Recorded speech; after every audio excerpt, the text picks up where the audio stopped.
Hey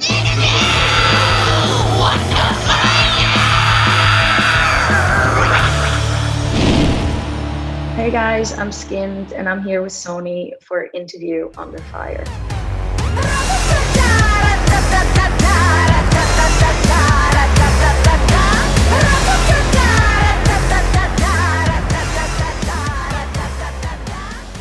All right, everyone, welcome back to a brand new edition of Interview Under Fire. This is your host, Sunny, and today I'm here with an immense and mesmerizing talent in Skinned. Quite the honor. Thank you so much for joining our IUF series today. Now, this is an important yet thrilling time of the year for you and your bandmate, Father, with the release of your latest gripping single, Michelle Carter, that dropped this past May, and that lines up with your upcoming EP this fall, I believe, titled Chapter 3. Exactly. And first and foremost, I just want to commend you on all of the well-deserved recognition this new music has been receiving so far. There's just so much to unravel about your songs, your EPs, and what you're all about. But before we get to all that and beyond, I know we're kind of getting back into the normality of things. Skinned, how are you? What's the last 7 months been like inside the vision and mind of someone like you? It has been a really tough time for me, a really dark time, dealt with a lot of depression and mental problems, to be honest with you, because I didn't know how this is going to proceed. Am I going to stand on stage again or not? Those were like, I was really afraid of that. I could never play live again. I was really afraid of that. And, that's something I love the most, standing on stage, feel the energy of your crowd, people singing along. I mean, it's hard to find the right words to explain the feeling. It's like a drug, you get immediately addicted to it. And I think the biggest problem for me or for the whole band was we were on European tour with Baby Metal. We played the support for Baby Metal. So we were into touring. And then we wanted to go to Australia. And right before we wanted to go to Australia, everything was locked down and we just couldn't keep up with our plan. So we had to find a way how we're gonna produce new music, set up maybe a new live show. Also the videos, that was a big problem for us. We wanted to, release more songs, release more videos. But because of the lockdown and because of all the restrictions we had, we weren't able to actually shoot a video. So that was really, really hard for us. But on the other hand, I had the time to actually focus on myself and on my music with Father. So that was something, it's always just me and Father, or Father and me. But we really use that time for just writing new songs and get the creativity flowing, and the music videos are a big part of the music you create, which we'll dive into here in a second. Something I'm thinking about that as you're telling me all these things that you're trying to stay focused on the art you create, making the best of this crazy situation that we've all been in the last year and a half. I mean, I didn't know I was gonna be doing these podcasts a year ago. Obviously these interviews would be in person, right? And you've been at this for a while, Skin, and performing the music that you have, I begin to think, how was the touring life and the live music experience for you personally? Because you've done some extensive touring. You played at Eurosonic, you played at Download, performed at Wacken Festival, crying out loud. That's the mecca of heavy metal festivals, or just music festivals in general. And now we've all been kind of just forced to take this unexpected step back. And has this time lately made you, I don't know, develop a newfound appreciation, maybe even a growing appreciation of the touring life? Because I know you're about to head back out in 2022 next year. What was your favorite part about touring, really? So my favorite part of touring is just being on stage. Yeah, that's the best for me. Performing is something I would die for, to be fair. So when someone is, or something, or a certain situation is taking that away from you and you can't do anything, we also thought about maybe doing live stream, but everyone was doing it. So I was like, True. should we also do it now? It's like, it seems like a bit, okay, SKYND is doing it now as well. So we were like, no, that's not, it's not the Yeah, same. It's of course not, not. but but playing live, I mean, Wacken or Download Festival, that was insane to me. Like Download Festival in Donington, that was 2019, and I remember we had a tent stage. It was how do you say that? It was a stage, but in a Yeah, tent. yeah, So it was kind of dark inside. So the light show of us worked really well. And I was going on stage, and there were people dressing up like me in front of the stage. And I was like, what? yeah, That was, it's like unbelievable that people, cosplay you, yeah. and then singing along, and then people, screaming and waving their hands. And it's just like, it's a dream come true for me, because I've been working on this dream of being SKYND and performing live for such a long time. And now this is finally happening. This is so satisfying that you feel like you're on the right track. What you're Right. doing right now, you're on the right track. And people really appreciate your music and don't just like, say like, oh, you're just glorifying serial killers and you're fucked up. No, people really get what I'm saying. And that's the most beautiful part of it, because I was with Father, we had so many discussions about this topic. Should we really do that? And I was always like, no, I did that. That's me. This is me. This is my creativity, singing about true crime, so that people or your supporters get what you're trying to say. Yeah, and I want to piggyback off of what you just said, because a big part of what makes SKYND, SKYND is the live presence that you exhibit on stage. And considering the fact that you guys do wear, makeup, have maybe even these prosthetics, and have these intense horror themes on the performance setting, I mean, does it feel like you're taking on a different persona when you're performing live? Like, does it help with the presentation of who SKYND is? Because inspiration comes from true crime. I feel like you're portraying the music in a visual presentation, right? Absolutely. Yeah, that was something I was aiming for, that the visual and the music fits well together, because it's a really visual project as well. But to answer your question, I am SKYND. I'm not playing this. This Yeah, is me. I'm not playing that. SKYND is a persona. We all get that. But I yeah, am SKYND. That's yeah. who And I there's am. nothing underneath. And I want to make sure people know that too. there's Yeah, nothing underneath. That's me. That's really me. and I I love just don't that. talk Yeah, about my privacy, but all you need to know is that I'm SKYND and I'm living for it. This is me. And performing on stage, this is no, like, it's not staged. hmm. This is really me living my performance. And something that's really important to you, I want to talk about this because I think it's amazing. Your community, this syndicate, you're talking about the The fans syndicate. that are Mhm. behind the work you create. Talk about them, because that's your dedicated and growing fan base, and they're also involved in creating like SKYND art of their own. I went and went through like the stuff that they've made throughout your career as an artist, and as who just as being SKYND. And they have a Facebook, I saw on Instagram, they have a TikTok, a Discord, like uh Discord, yeah. yeah, I mean, and talk about them. Do you have any words to describe just this growing community that you have kind of just manifested? When I started this project with Father, um, I was I was sure about that there's going to be a really big backlash. A Hmm. girl singing about true crime, I mean, that's what I it kind thought. of comes with the territory, right? Exactly.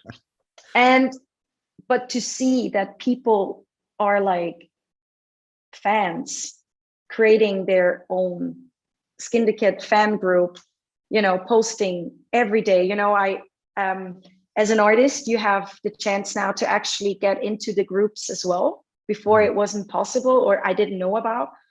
So I'm a part of the Syndicate Facebook group now, and sometimes I just check out their posts, and it makes me so like grateful for them, because it's like they really support you. Without them, you're nothing. That's just how it is, and I'm so grateful for all those people. Also, the skinned art challenge we did. I mean, it's so hard to actually pick a winner. They're all so talented, Yeah. and and I think the most beautiful thing for an artist, especially when you're singing about the topic like me, that people like sit down and draw your face, or they're getting a tattoo of you, or I mean, it's hard to find the right words of being, it's just me being super grateful for that, because I never in my life expected that. And never. Yeah, and I love I think that just shows that how much of a positive influence you're having on the community that you're creating. And people, we talk about, oh, she's singing about serial killers. That's all they see on the surface. They don't see this, they don't see the people that are actually affected by this, because the community that I've seen, that I've scrolled through, I'm like, this is amazing, and I can't wait to see what happens in the future. And speaking of the future, Skyn, let's talk about the new music. We talked about everything except the new music, right? Let's get to that, because good God, Michelle Carter, I want to tie Columbine into this. Of course, your upcoming chapter 3 release set for this fall. You've been busy, which is a good thing, and I want to talk about the music specifically before we get into the nitty gritty of the ideologies and inspirations behind the curtain, because you as a unit, SKYND, you guys as a unit have this unique ability to fuse genres like industrial, electronic, gothic, hip hop, trap metal, heavy metal. Even you have these melancholic elements here and there, a lot of jumping back and forth within these genres, and you do it so well. And this includes chapter 1, 2018, chapter 2, 2019. When did you realize this was the sound you wanted for your music? Did a lot change from where you began to where you ended up now? Because I know you derive your influences from bands like D. Antwoord and Pink Floyd, Rob Zombie, Korn, or are you still evolving your sound as you create these pieces of music? It's a process. It's still like evolving the sound. We haven't really, how you say that, we haven't really arrived yet. We're still trying to find out, how we want to sound like. But the most important part for me as a songwriter is the story that I sing about. We try to create the music to the crime. Like Jim Jones sounds really big with like a lot of chanting and choirs, and it's really big. It reminds you of church. Going to the church. It reminds me of that, and that's what I'm trying to do with each case. I'm trying to we try to write the music to the case, that it fits the case. So when you hear the music, you feel like actually the sound really fits the feeling of this case. Or Tyler Hadley, it's a party song, but because he was having a party on MDMA, that's what I was like, we cannot like write a ballad or something. You cannot come up with a rock song. Then it's got to match the crime. It should match the crime. That's really important to me, or to us. And that's why I think that the sound is still evolving, because we're not holding on to something. We just write songs, we write music, we try to translate the music or the cases into music. And that's always finding a way, or finding the sound, or the right sounding. And speaking of the sound, talk about the production, between writing and structuring your songs and the production process, producing, mixing, and mastering. I know Father has a big part in that. Do you guys bring a whole different team along with that to put the songs you want out there the way you want it to sound? How does that work out? Do you have a routine? So that's Father's business. Like, I'm not even involved in this, because I was like, dude, okay. I mean, I write the songs, and when the song is done, this is your business now. This is not my business, because that's just not. That's okay. He's really into this. He's trying to find new people, and then he's working with them, and then that's just his world. Finding out new techniques, how to produce a song, how to mix a song. So that's his business. I have no idea about that. It's because I want to give a shout out to Father, because I'm an audiophile these days. These days, I'm very picky on how I want my music to sound, the way I want it to sound. I didn't have to mess with any EQ levels with these songs that you put out, and Father did an amazing job. So that's why I wanted to ask about that. So shout out to him. I mean, you guys make just such a great team. Now, we talked about the music. Now I'm going to quote you here to start this next segment off, because my favorite part, you said, for weeks, months even, I've been trying to get into the heads of the most vicious, cruel killers. Now, you are known for taking inspiration from these unexplained and brutal criminal cases and the mystery surrounding unsolved deaths, transforming them into the songs, like we talked about. To me, I went to film school for 3 years. So as far as like art, this is art thinking outside the box. In a way, I feel it reminds us about the darkness that we as humans are capable of. And I'm pretty sure you knew this question was coming, Skin, and I can't help but ask, where did all this inspiration come from? Because I recall, from what I've seen, this all started from a personal experience yourself from when you were younger. I don't know what you can and cannot say about that, but yeah, go ahead. So when I was really, really young, my imaginary friend SKYND came to me, and he introduced himself as such, or he introduced himself as SKYND. And I think, I don't really remember, but I was like 3 or 4 years old. And I was in my child bedroom, and he was sitting on my desk and looking at me, super weird. And I was scared first, but then he was talking to me, and I felt like, oh, we're same age, but he always had something really dark to him. So when I grew up with him, and he's still here, my imaginary friend, he's still also helping me to write songs, but he actually showed me that there is not just good in the world, but also bad. So I grew up with him, and he whispered like all those horrible stories in my ear. Like Gary Heidnik, for example, was one of the first stories I heard when I was like 7, and he told me about it. And that's how it came to be, that I started realizing, okay, we're not just living in a pink world and everything is great. We also have like a really, really dark side to this earth we're living in. And that's how I felt like it was always when he appears and he's talking to me like that, or he's trying to talk about a story or trying to explain me the story, it's always super heavy. And that's how I, in my teenage years, I tried to find a way how to get it off my chest. So that's why I started to write about it, because I couldn't really process it. And that's how it came to be, that I started to write songs about true crime, because I just had to write it off. I just had to get it off, and that's how it came to be.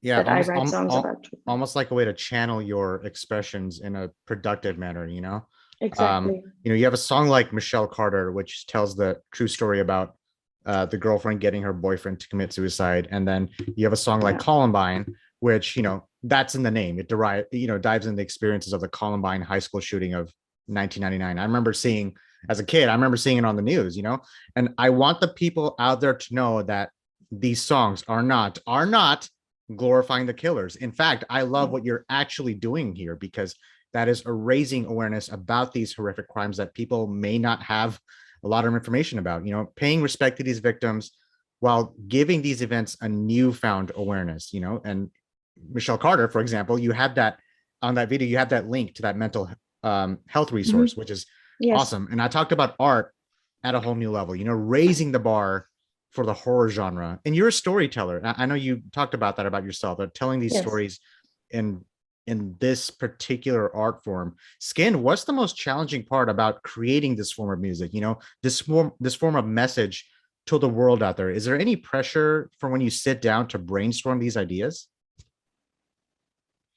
I think the biggest pressure comes from myself. I think I put myself under pressure a lot, because to me, this is really important, what you just said as well. I try to raise an awareness and not glorify the killers, not at all. I just try that people don't forget that this really happened. And with Michelle Carter, for example, it's a super new case. You know, that could never have happened in the 80s because smartphones weren't invented back then. But for me, I think the biggest pressure is myself. I just really try to give it all and give my best and try to give justice to the case, if that makes sense to you. Yeah. And also, I suffer from ADHD. So you have all those informations. And for me, it's really hard to pick what information is more important than the other information. To me, everything is super important to sing about. So sometimes I need to just lay back and just be like, okay, I need to find a way to, put all those informations in one song, because to me, every information is important. So it's like, okay, what do I really want to talk about? And with Michelle Carter, it was clear from the beginning, you should talk about those text messages because it's so brutal. Yeah, and you have those text messages displayed on the screen. As the music video goes along. I think. Sorry, I didn't mean to interrupt you there, but I remember you saying something like how your music doesn't work without the video, and this is a perfect example of that. For Michelle Carter, because we actually wanted to do another case or another video. We want to try to shoot another video, but because of the situation we're living in right now, it wasn't possible. So I was like, okay, what are we going to do? And Michelle Carter, the song was ready.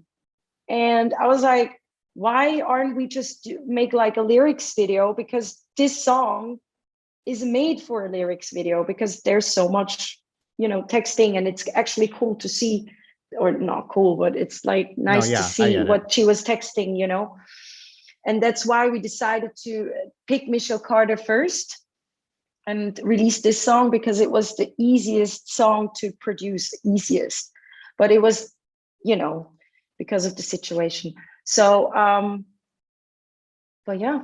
Yeah, and I made an observation throughout your music videos, and I didn't realize it until I saw one of the comments talk about it. I don't know if this was intentional, but I love how your makeup in each video represents something about the crime. Is that just me, or is that intentional? That's just you. Because it is different in every music video. It is different. And I can tell you why, because I dream about my makeup looks. I don't know if that makes sense to you, but sometimes I don't dream about makeup, but I get what you're saying. No, but I see myself in front of a mirror in my dream, and I see how I'm doing the makeup, and that's like a sign to me, you have to do that for the next video. But actually, like some makeups, like the no makeup for Tyler Hadley, was obviously made because of the no, hey mom, can I? No, because like this, no, but it's not always intentional. It's really, it's like how you say that, it's a coincidence sometimes. Because I have all those different looks. Like the no look was actually influenced by the brand Rolf and something. I don't remember the brand. Okay. That was I was actually inspired by a really famous brand for this makeup. But all the other looks are actually dream looks. One of the dream looks, Columbine, I gotta say, because I want to give a shout out to Manolo Zarcade and Pascal Walder, who are the directors of the video, and that was nominated for a category of Best Director at the Berlin Music Video Awards. I mean, talk about them for a second. How did they make it so effortless to bring this vision of the Columbine shooting come to life? Like the entire video, I think there were 2 shots, and it was just a continuous, it was like a revolving story as you saw the story unfold behind just the vision of one girl. I mean, go ahead, talk about this music video. Like, how was it? How did they make it easy for you to put this out there? So I think when we talk about Columbine, I need to start like in the beginning. when I wrote that song with Yeah. Father, I think that was 2018. We started to write that song. Okay. But I was never sure if I should like release it because it's Columbine. It's not just, it's Columbine. I mean, I grew up with this case. That's something really big. And to me, school shootings was always a topic in my notebook that I want to sing about, because it's something we should not like be silent about it, because it's happening all the time. Yeah. So when I had a meeting with Pascal and Manolo, it was like, so guys, how are we going to do it? And both of them were like, no, you can't do that. You can't, you can't sing about that. That's like, no, it's too sensitive. You can't do it. And I was like, yeah, well, but I want to, but we just have to find a way how we gonna portray it, So then Pascal, one day, he just came up with the idea, why don't we just focus on the victims and not on the shooters, and make like a movie, like teenage movie. And I was like, huh? But what? It was like, why don't we just portray a normal day at school, like the beginning of this day when Columbine happened, that it's like a normal school day. And suddenly you feel like, okay, there's something wrong. She's acting weird. Okay, the shooting happening. So I couldn't really imagine it. So we had like a storybook, so they were drawing it, and I was like, okay, that's brilliant. And that's how it came to be, that we were like, okay, we're gonna have a one take, we're gonna do it black and white, because it takes off the edge a little. Because if you do it like colored, the colored version was, in my opinion, too brutal, and the black and white makes it a little bit more, how can I say that? What's the right word to say that? I felt like it gave it the depth it needed. Exactly. Impact. The depth and the impact, but it wasn't that brutal because no color, Yeah. And that's what I really liked about the idea in the beginning. It's a one take. It's something super new. I never did that before. And but it was the biggest production so far. Columbine was the biggest one. And it's a work of art, and the message that it brings about paying respect to these victims. I understand what you're doing.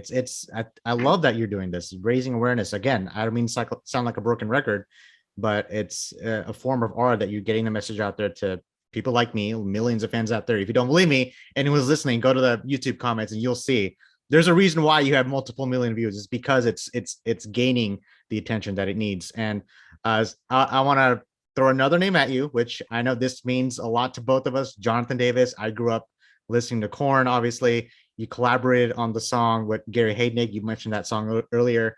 But what was it like bringing someone like Jonathan Davis into your world on manifesting something like this? I mean, did it make the process easier? Was it just kind of just unbelievable? Like, do you still can't believe it that he collaborated on a song with you? Because, I mean, this is one of my heroes growing up. So, Same here. No, to me as well. Like, he's an amazing singer. He's an amazing songwriter. He's an amazing artist, amazing human being.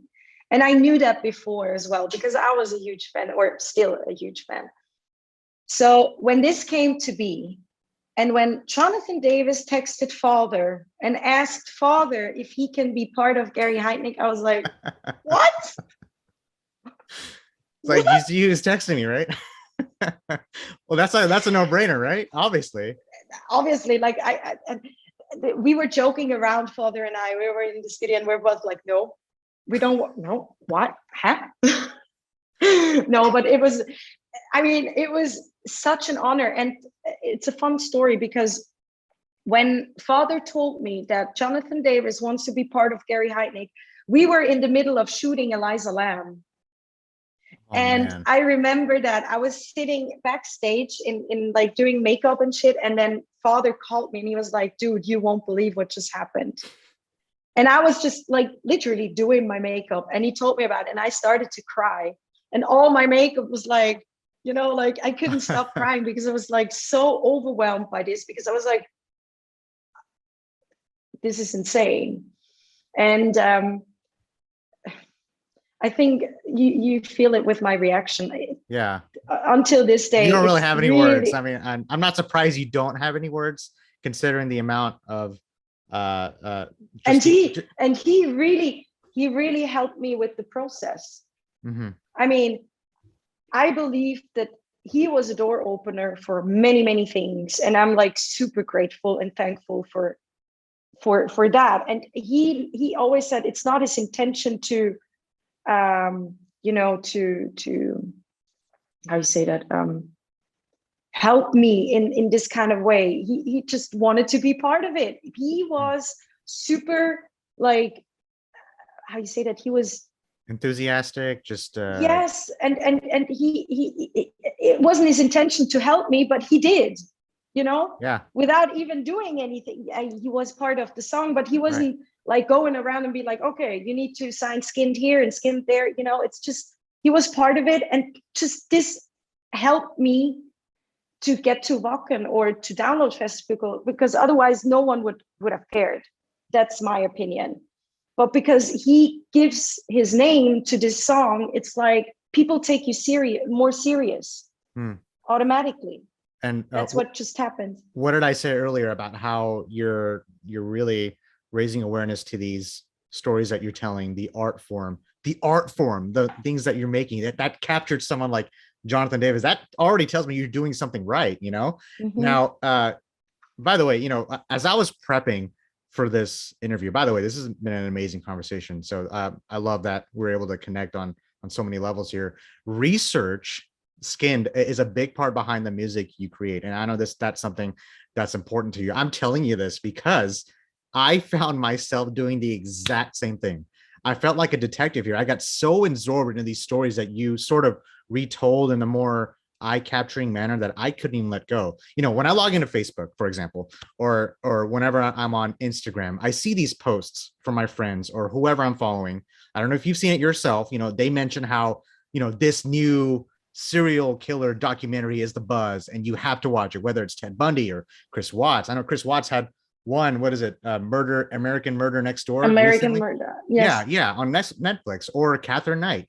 Why do you think, you know, we're so drawn to these specific documentaries? What do you think that says about us? You know, I remember Jodi Arias. Remember that story back in like 2013? I was at work. This is going to be out in public for everyone here, but I was at work and I was watching the trial instead.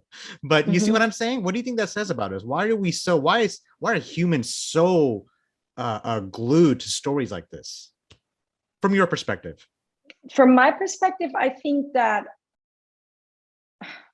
how can I express that? That doesn't sound too stupid, but I feel like the human beings feel too great. That's why people can actually, you know, take their time and actually investigate those cases. The point is, I feel like that, you know, back in the days, for example, when I would say like Second World War, for example, people back then had other problems than to actually focus on this. You know, they had to survive and they had, you know, and now everyone's actually in a great world. Obviously, the situation we're living in isn't cool, but we all feel kind of safe right now. And I feel like people like to feel the danger a little. You know what I mean? It's a bit like, it's the same thing with horror movies. Why do we watch horror movies? Because it gives us a feeling of we survived at the end, you know? It's this feeling of like dopamine, you know, you're like happy that you made it. And I feel like it's the same thing with true crime. I mean, every housewife is now reading about true crime, you know? Take my mother. She's loving true crime stories, because she can read it from like her bed where she's super safe and just, you know, she doesn't have to actually go out and actually feel like, how you say that? How do you say that? Hold on. Say that part again. Usually, I've been helping you with these throughout. What were you saying? You're saying she was trying to. You know, from your safe space, you're reading like a true crime story. And you feel safe, and the story is super horrible and super brutal, but you're in your safe space. So you actually, you know what I'm trying to say? Yeah. You feel that sense of comfort knowing that I have this Yeah, bed, I'm in my pillows, I have this room, this house, and this is and not going to happen to me. You know, always people say like, oh, yeah, that's not going to happen to me. That's a story that's like far away, you know.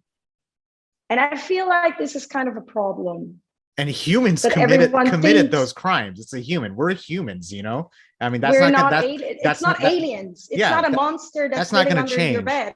No. And I think that also serves as a kind of a representation on what we are capable of. I think I mentioned this earlier in the interview, like you know, as people were falling for Ted Bundy. He was this good looking dude. You know, I think he was in college at the time when he committed these atrocities, but you know, you couldn't even tell. He just looked like a normal human being. That's the thing. Like something simple like that can commit. We're talking about Ted Bundy, a guy that, you know, committed these decades ago, you know, Yeah. and that's just a human being that committed that. It shows what we're capable of, I guess. Mm-hmm. Kind of like an example of why we're glued to this. It's the mind But I can, also feel like that we're glued to it because it's just fascinating. What does bring a human being to the edge of humanity? hmm, It's a certain trigger, or it's a mental illness. I don't know, but that's, to me, that's the most fascinating thing. And I hate the word fascination when it comes to this, but it is no, I fascinating. know exactly what you You mean. know what I mean? And I'm not saying this in a way of like, I adore those people. No, not at all. Really, not at all. It's just their sight, you know, like it's what's going on in Ted Bundy's head, for example. Hmm. Just to get into their heads and try to understand what's going on. And we will probably never understand it. But to go back to your point, what you just said, I feel like that we're all capable of doing inhumane cruelties. We're all capable. And if someone tells me, no, we're not, you're lying. Huh. Because it Yeah. takes a certain trigger. Like, I don't know. I had this discussion with father or with many other people as well. I asked them, what is your trigger then? Think about it. What's your trigger? Just when you're like standing in traffic, for example, that's triggering for some people Oh that they yeah. just take their car and just drive into another car. That's I their know trigger. I actually know people personally who are triggered by that. It's crazy you See? brought that up out of all things. I mean, But it starts super small and it ends in murder. mhm. That's how it is. And that's what I came across with all those stories, and also with people, talking to people. And I went to a prison a few years back to have like, I'm not allowed to say what prison and with who I was Yeah, talking to, that's but fine. this dude told me that because his mother was attacked, he killed this guy. Trigger. And that was his trigger. And that was so interesting to talk to this guy about it, because he was like, I never thought about myself as a murderer, but I am, because of that. You know, oh my gosh. Yeah. Sorry, my mind is racing right now because there's so much about this that we were able to uncover. You know, obviously like true crimes and the horrors behind it kind of serve as like the main, I don't know, like the theme behind the music you do. You know, how important is something like that to you? Is like with themes of the horror, like true crimes, is that more about helping you write or sound, or is that more for the audience? Because there's a lot of artists who they're out there who don't really care about themes, right? They just do like 10 songs in the studio and that's it.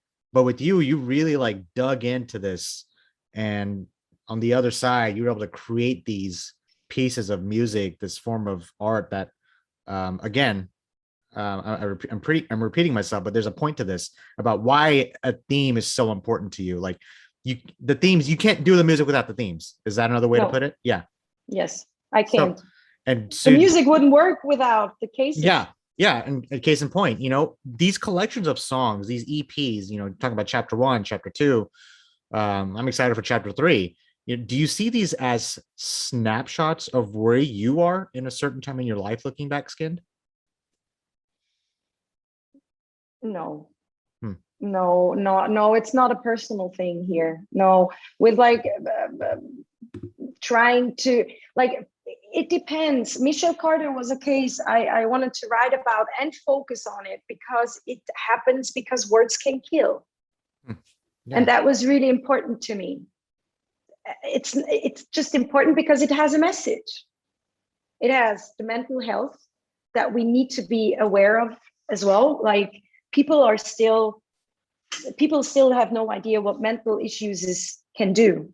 Yeah. And that mental, you know, that's something I hate about people sometimes. Like if you have a broken leg, you wouldn't walk up a stair, right?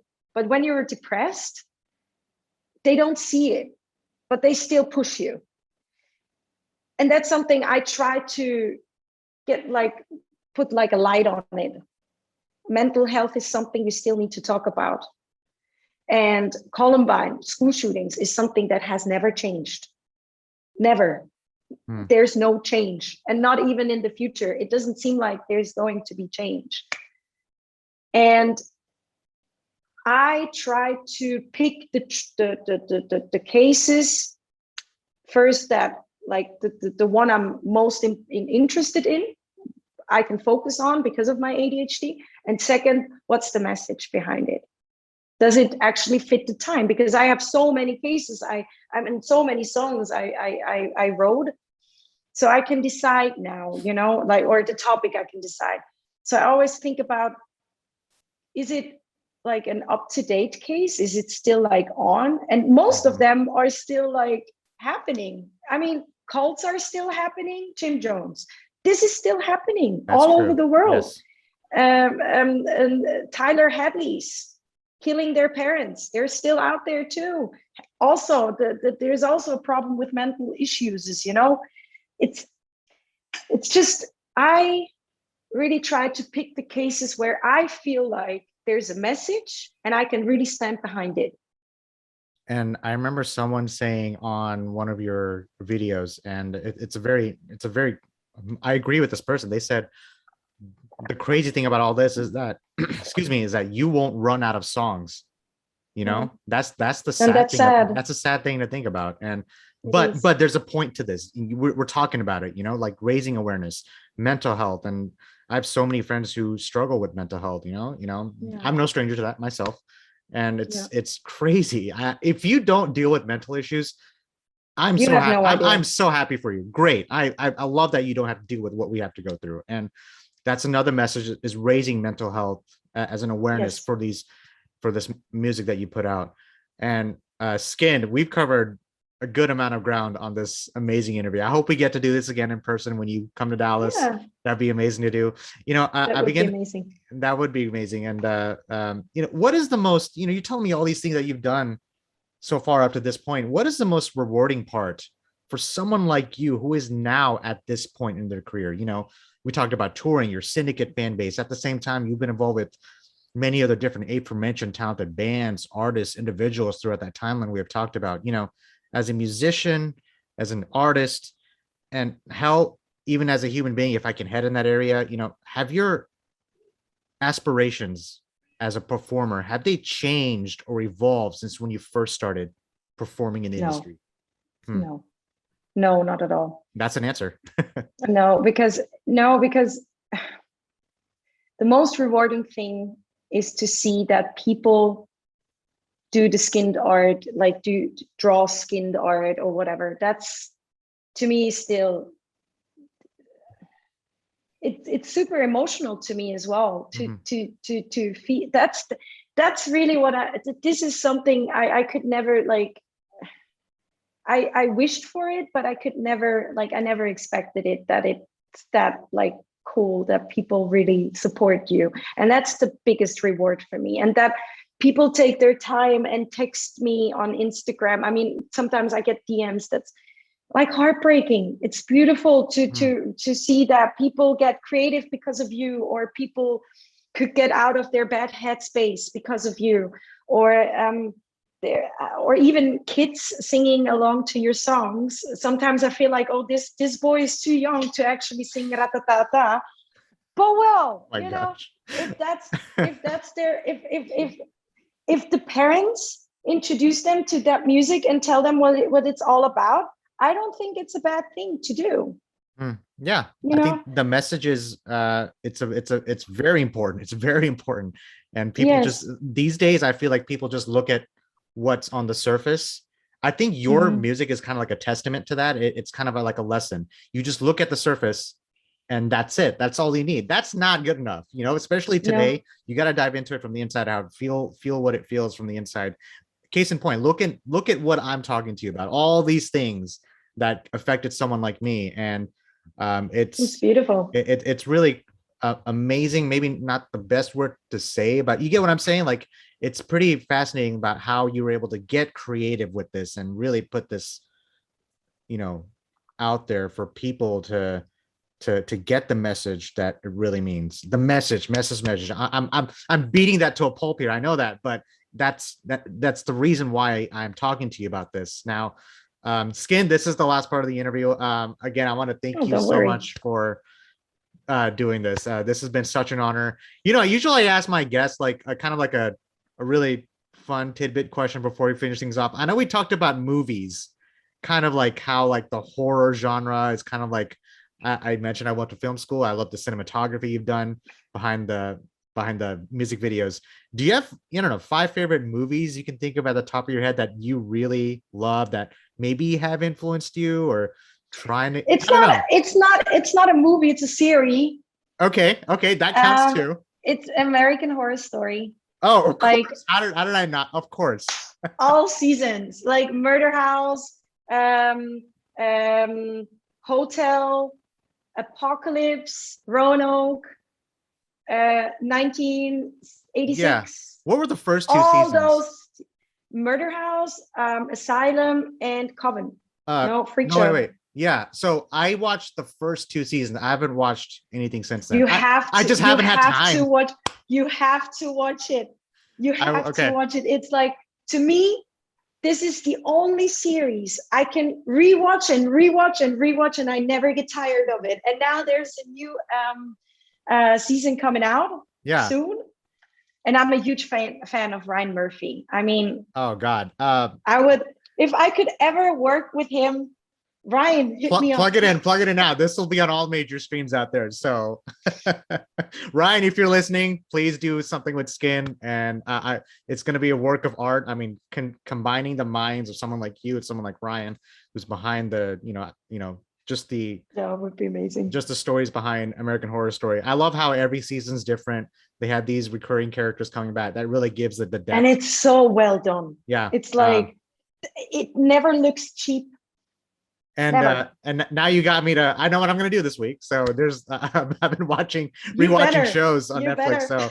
So I'll dive into that. But Skinned, do you have any last words? Just any shout outs, anything you'd like to plug in or mention as far as new material from you, or even chapter 3 before we finish things off here? I don't know if you have I'm going on tour. Yeah. I'm going on tour. When does that tour start? 2022.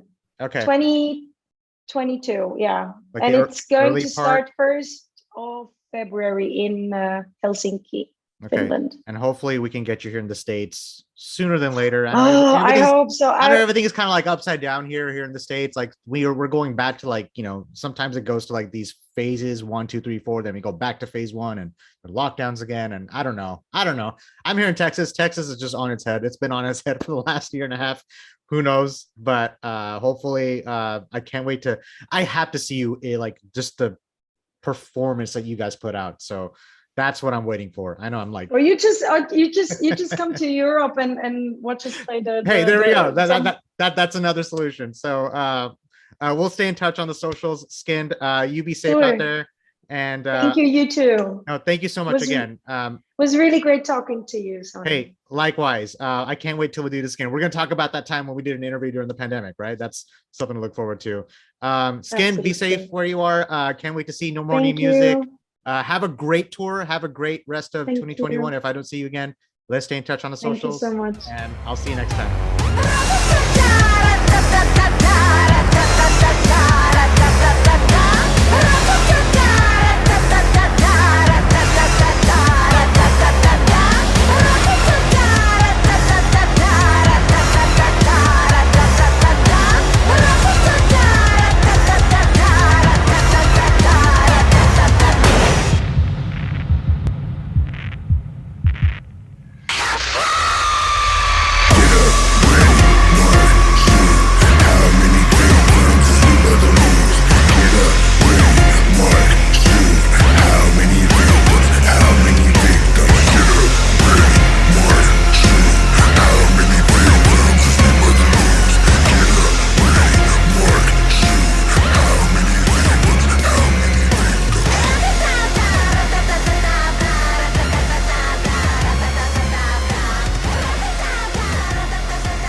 Hey guys, thanks for listening to Interview Under Fire podcast. If you guys liked what you heard, please subscribe and share our channel. And please leave a 5-star review, as that helps us tremendously. If you'd like to check out more, visit www.interviewunderfire.com or our social media channels on Facebook, Instagram, and YouTube. And finally, we want to thank you all for the support you've been giving us. Keep it burning.